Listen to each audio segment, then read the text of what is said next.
Good evening, Facebook and YouTube. What's up, everybody? This is Ruben, and I'm back with another Ruben Report. This evening, I'm going to be continuing from the last video I just did. We just reached 500 miles on the motorcycle with the new engine, but of course, the bike in itself doesn't have just 500 miles on it.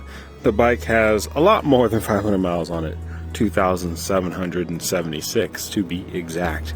I will show you the mileage here in just a moment. Okay, I got the key.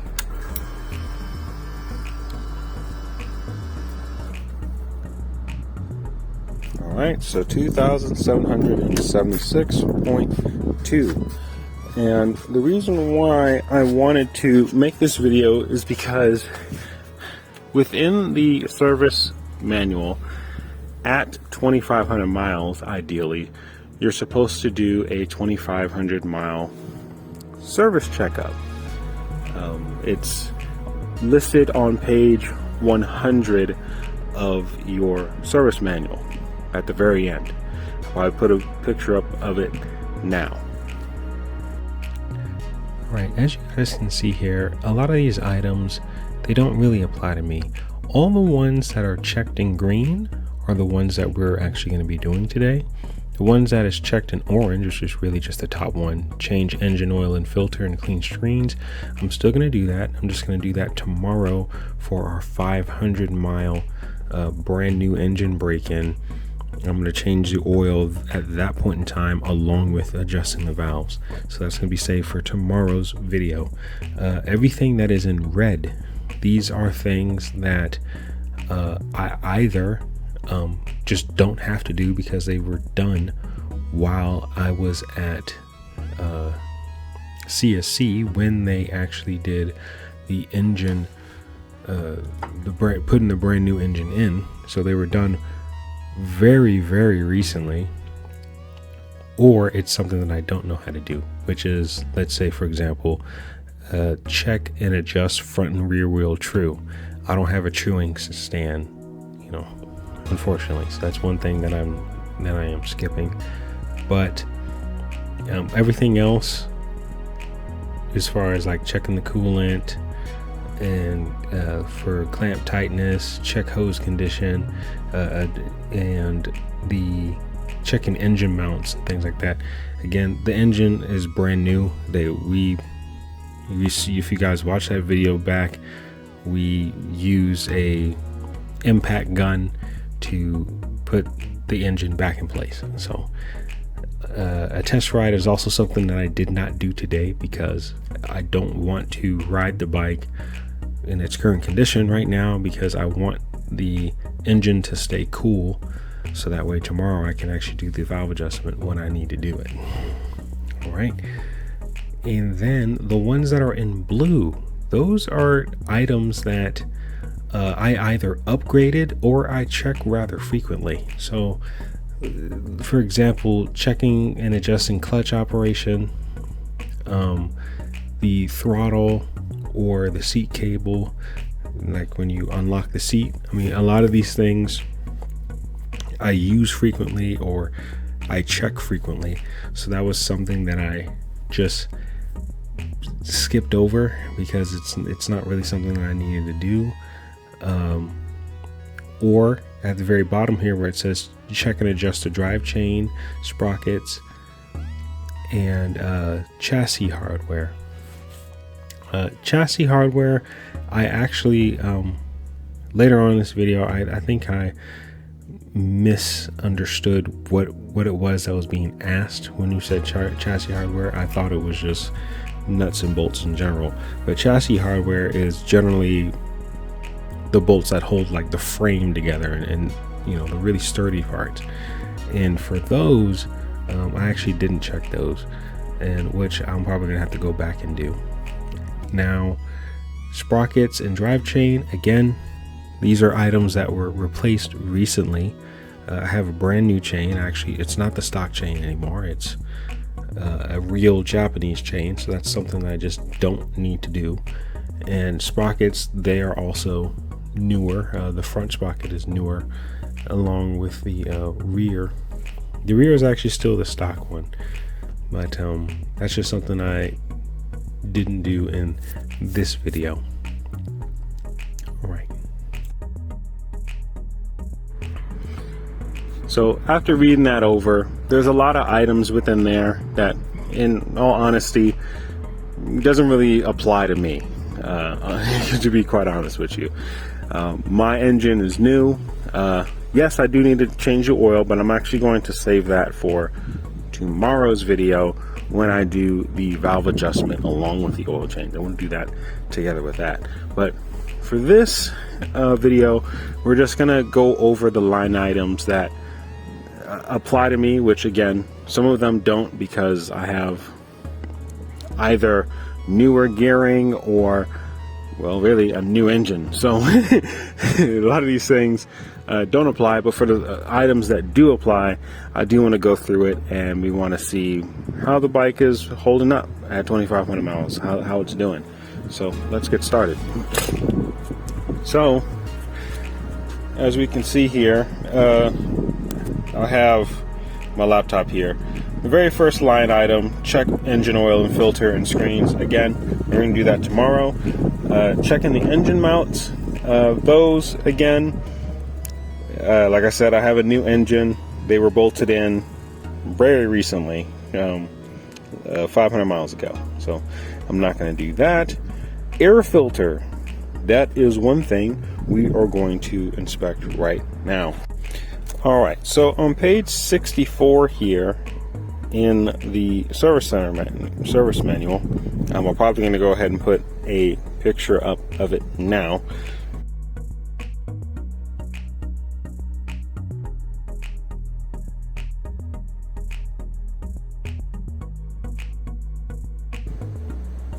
All right, so as it shows here, and you probably already heard along, you're supposed to clean it every 2,500 miles, or even more often if you ride in dusty environments. CSC does provide a air filter cleaner on their website. You can possibly buy some other type of air filter cleaner elsewhere, but just want to throw that out there. And here on this page is how they show you how to access it. So let's get started. All right, so sorry I had to take so long. I was trying to figure certain things out, and as you guys also know, with my new top box, I actually have to remove the top box in order to get to remove the back seat. And I was trying to find, well, not find, what I was trying to do was I was trying to actually remove the screws on the mounting plate, so that way I can potentially just move the mounting plate back a little bit more, so that way I wouldn't have to take the top box off each time that I wanted to remove the back seat. But I was once again reminded that you know, we have Chinese fasteners on this bike, and I ended up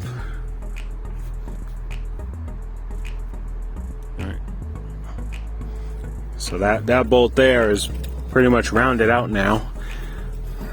I'm really getting tired of having to deal with these crappy fasteners on this bike. It's just annoying. So the rack is not going to move. It's going to stay put until I get some type of extractor. It doesn't matter how, you know, light you are with your inputs and trying to remove certain bolts or whatever. It's very, very cheap fasteners, and yeah, there's really nothing else to say about that. Anyway, getting to the air filter. Okay, so in the pictures on the in the service manual, the left side panel that they're talking about is this one right here. Okay, that one that kind of, don't know what to say really, but this one right here. Okay, and this one is going to be bolted in with I believe 2 screws. No, 3. Okay, so there's going to be one up here. You're going to take this one out here, and then there's one more kind of janky down beneath under here. Okay, this one is really a pain to get to because while it's here, it's kind of the crash bar is in the way, so you just kind of have to angle your screwdriver in a very weird way. Sorry for the camera angle. But you got to angle your screwdriver in a very weird way to try to get to that last screw. But once you do, you have 3 more screws holding in the air filter, as you can see. 1, 2, 3. We're going to take it out and we're going to take a look at it. All right, for the air filter, I stand corrected. I just had the wrong angle. So there actually are. Let's see here. You have to hold that up. There's one more under that wire, and there's one more there. So there are in total 5 screws. So you got to move certain things out of the way to get the air filter out. All right, I stand corrected again. It's not as difficult as you think. This is actually just tucked up underneath that bracket there. So you just got to tug on it, pull it down, and it'll expose the screw that you got to get to. So a little bit of finagling, but you'll get there. All right, here is the air filter. You just got, once it's in there, you just got to like pinch down on the plastic, yank it on out, and once you do have it out, you can go ahead and take a look. Mine has, yeah, it doesn't look too bad. So I'm gonna go ahead and give this a little rinse. They said that you can rinse this, and we'll put it back in there. Once it's dried out, we'll put it back in there. Yeah, so I'll be right back. So I went ahead and rinsed out my air filter. I went ahead and put it up on top of the truck once I, to let it dry. This thing is pretty much like a sponge, so you gotta kind of wiggle it to make sure most of the moisture gets out. As you can see, there's still more in there, but you just gotta let it out to dry. Leave it for a while, and you can use these cleaners depending on how severe your air filter is. But mine, it seems pretty good. I went ahead and rinsed it anyway because I already got it in there. But pretty much what this stuff does, you can, okay,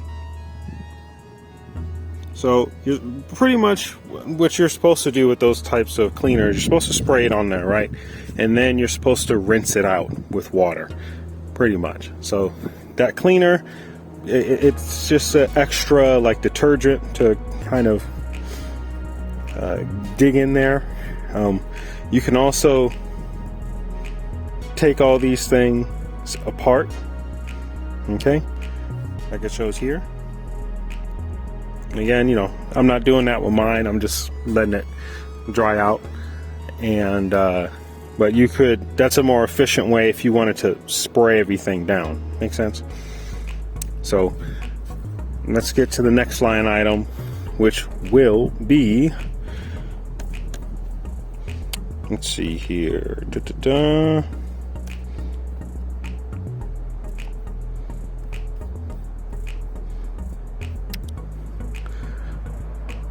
check throttle for operation, free play, and smoothness. Again, that is another item that doesn't necessarily need to be checked. When we put the bike back together, that was something that was already adjusted. The clutch also, again, that is not something that I have to adjust. That was adjusted when the engine was put back together. The seat cable operation, one more time, it's something I don't have to do. High beam, low beam, turn signals, brake lights, let's do all of those. So I upgraded my headlight to be an LED headlight.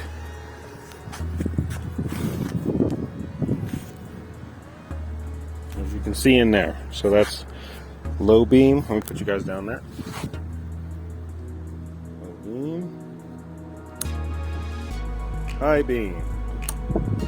Low beam. High beam.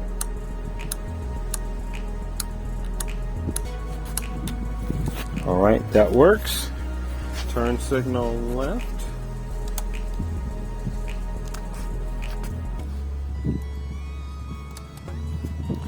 Turn signal right. Let's go to the back.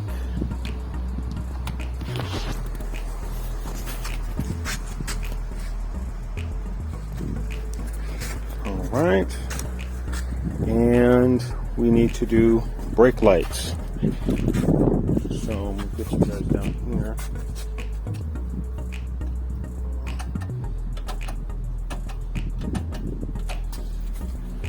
Okay, so that checks out. And auxiliary lights. Let's see.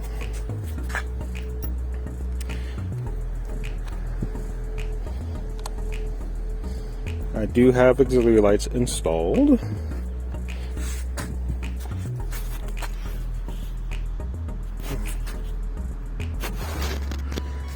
All right, got that one down.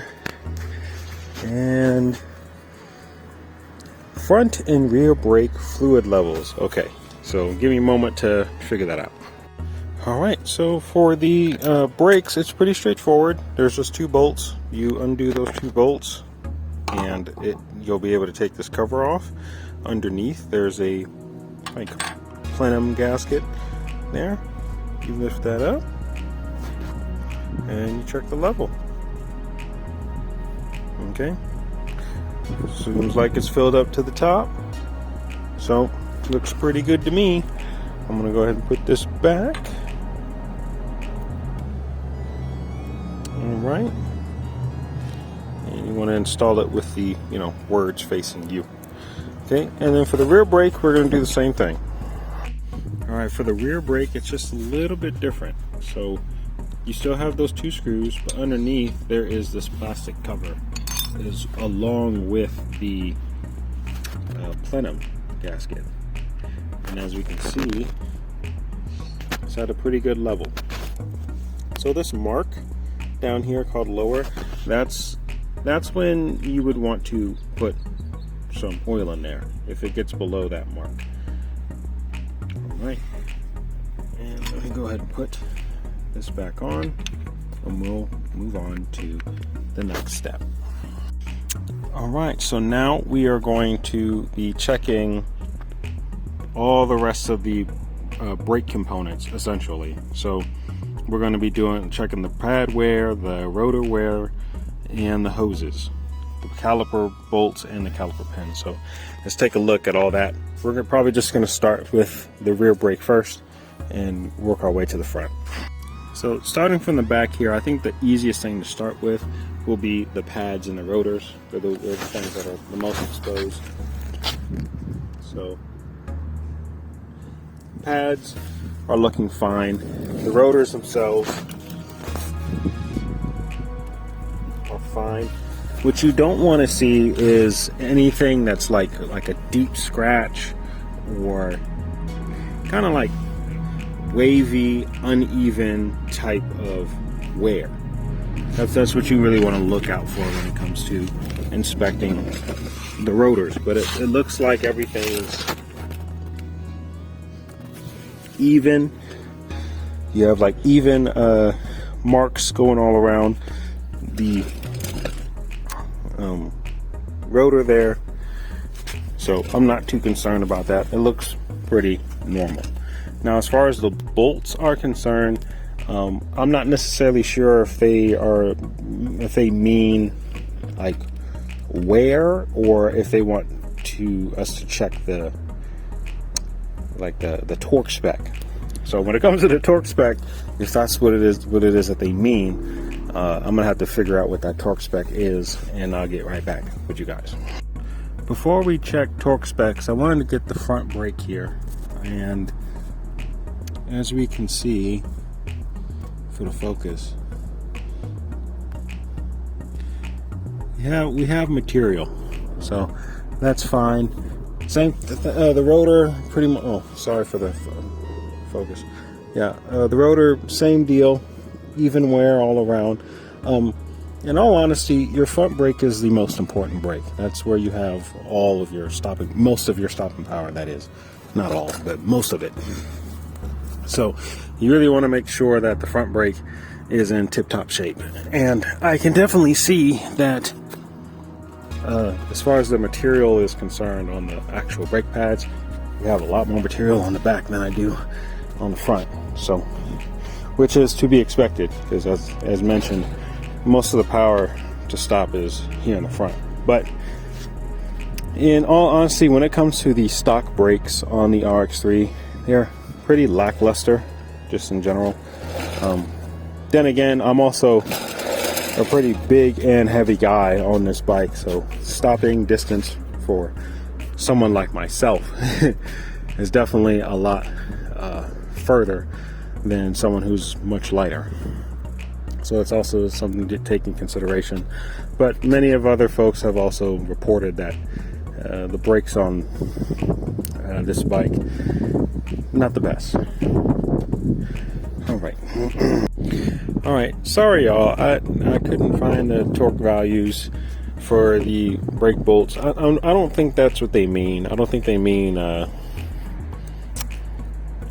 torque specs. I think they just want you to inspect the bolts themselves just to make sure that they're tightened in pretty well, which they are. I took a look at them.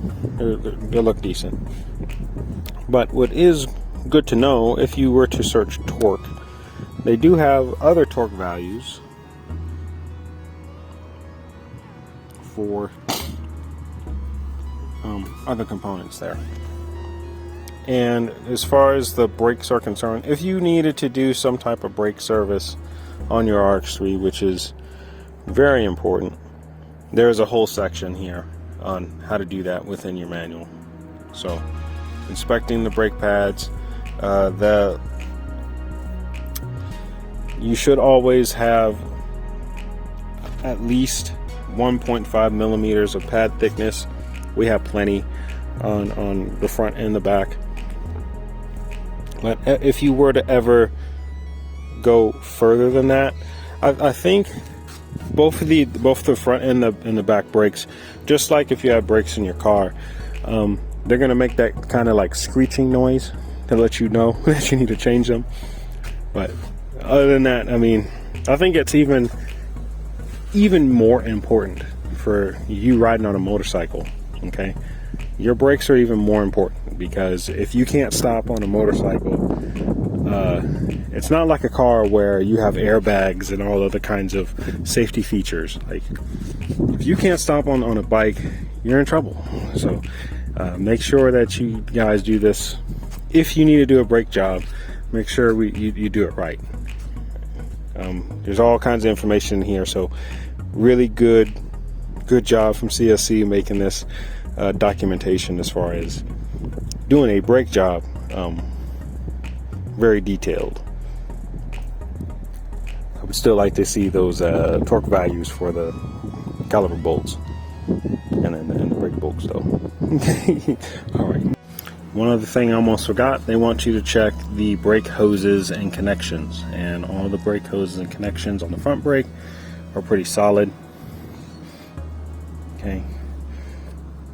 And let's check the back brake.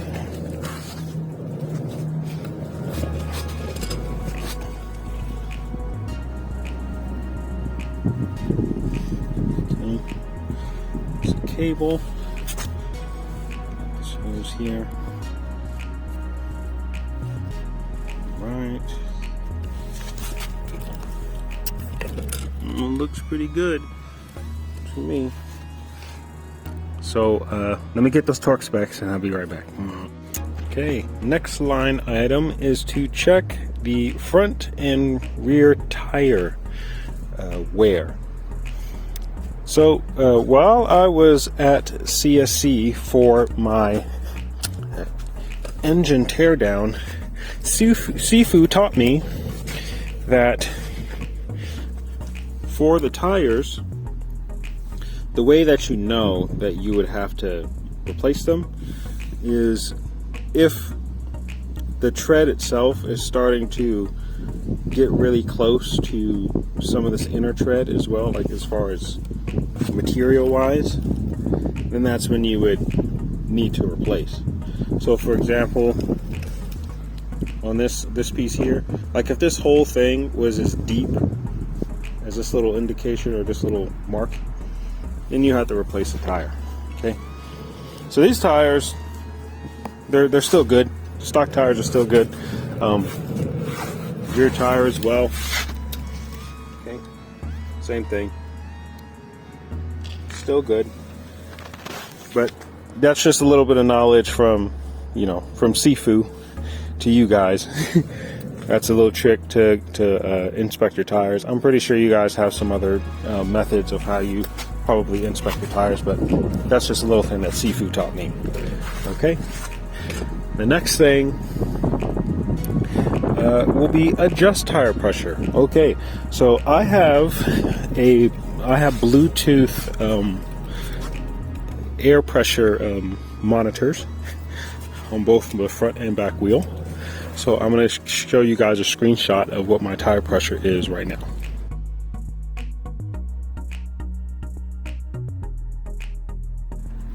All right, so after seeing that the tire pressures, I'm going to go ahead and inflate the front and the rear to the proper tire pressures that are listed within the service there. They say you should have 33 in the front and 35 in the rear. Possibly even more if you weigh a lot heavier. I might be safe and go 34, 35 in the front, 37 in the rear. Again, I'm a big heavy guy. So let's go ahead and get that air pump out so I can pump out those tires. All right guys, I just got finished pumping that tires up with some air. I'm gonna put the screenshot up now.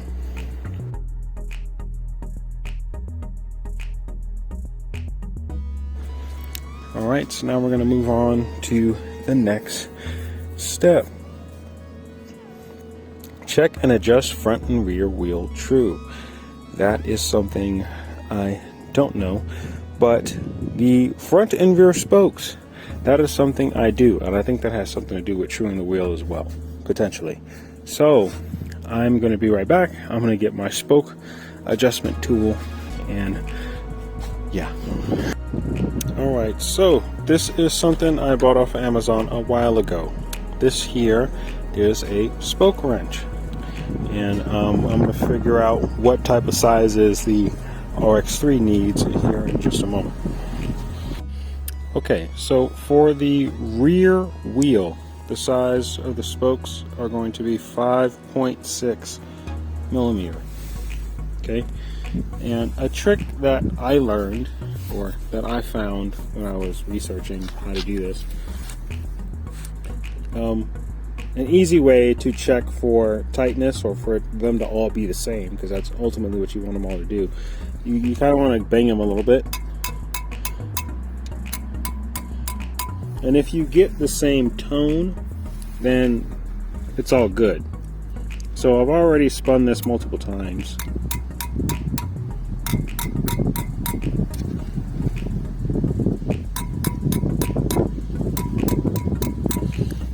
And I've been banging each one, and they all pretty much sound the same. So I'm going to move on to the front wheel, and I'm going to see what size the front wheel needs to be. Okay, so the front wheel seems to be the exact same size, 5.6 millimeters. And same thing.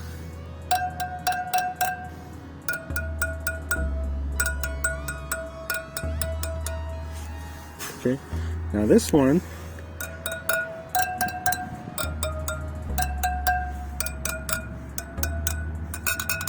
we have some different sounds coming from certain spokes, so we're gonna have to play around with that. Alright guys, fun little fact about me, I actually play the guitar, so I can listen to tunes pretty well, and I'm just going to give you guys an example here what it is that I've been doing. So here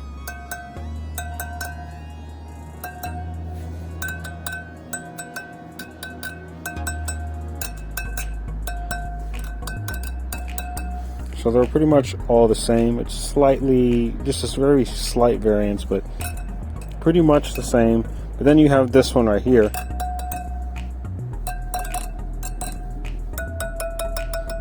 Like that one. So it's obviously very different, okay? To go up in pitch, you're going to have to tighten it. To go lower in pitch, you're going to have to loosen it. And generally, we don't want them super tight, but we do want them of a more higher pitch. Like that, because you don't want these spokes to get loose, and the lower the tone is, the looser those spokes are. So make sure that you tighten these to like not a super high pitch, but something like this all around the wheel. It's going to take you a while, but you'll finally get there. And once I get there, we'll do a little you know, a little concert. Spin the wheel and alright, and when you're all done, you should have something that sounds kind of like this.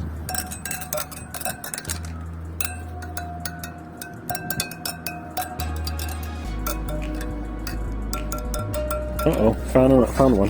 Hold on, let me tighten this up a little bit.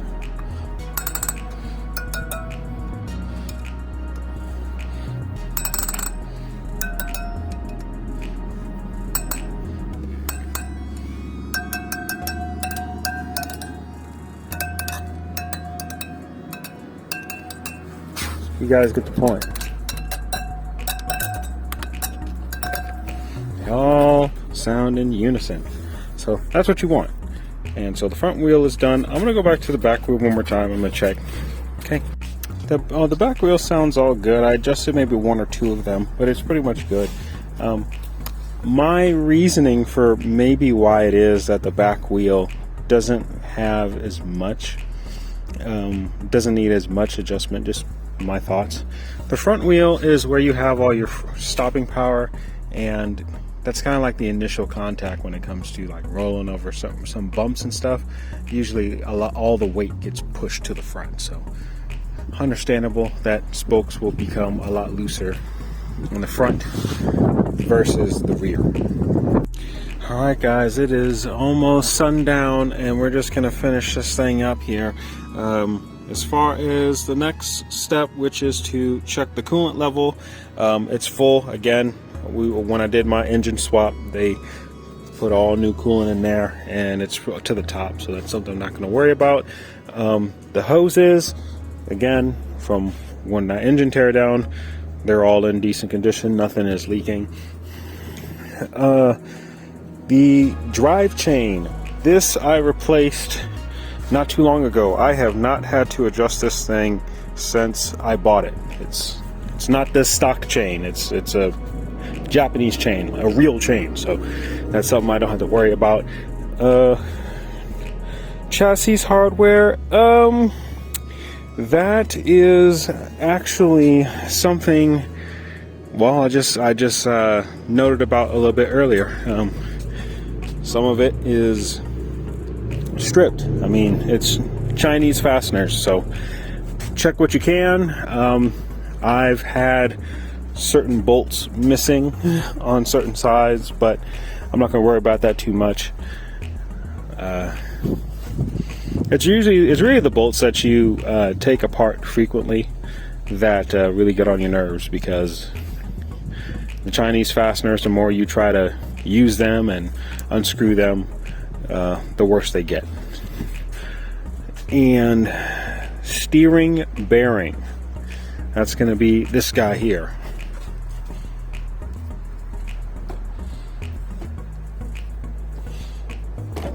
You know, no noises, no squeaks.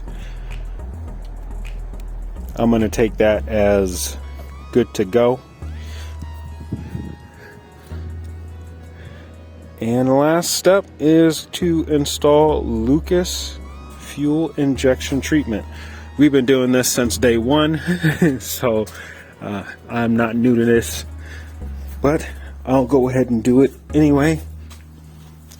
Well, okay.